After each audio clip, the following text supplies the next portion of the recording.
वो काम जब मार्केट में रिलीज होता है, फ्लैश होता है, और आप सबका प्यार जब भर भर के मिलने लगता है, कभी कभी उम्मीद से बाहर हो जाता है।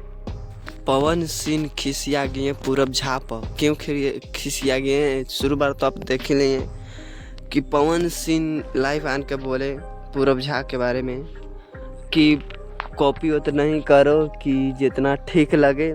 बात सही है, किसी को कॉपी करो। आप लोग एक और स्टेट से की बात सुने थे कि पवन सिंह पर क्यों ढेला फेंक दिया, तो उसी में भी बोला था कि कौन इतना भीड़ में मेरा दुश्मन है। उस पर भी पूरब झा भी कॉपी करके मना कॉमेडी के टाइप से बोल दिए थे। तो पवन सिंह बोले कि कॉपी उतनी करो कि जितना सही के क्षमता हो, क्योंकि सही की क्षमता रहेगा तभी कुछ हो पाएगा।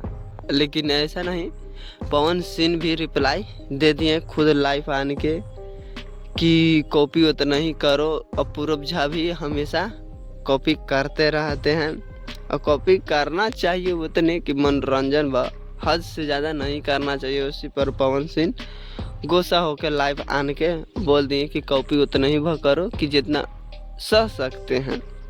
अब आप लोग शुरू बार देख ही लिए कि पवन सिंह के कॉपी कर रहे हैं पूरब झा। और हमेशा ऐसा वीडियो न्यू इन्फॉर्मेशन जितना जल्दी लाने का मैं प्रयास करता हूँ। पूरा वीडियो देखने के लिए धन्यवाद।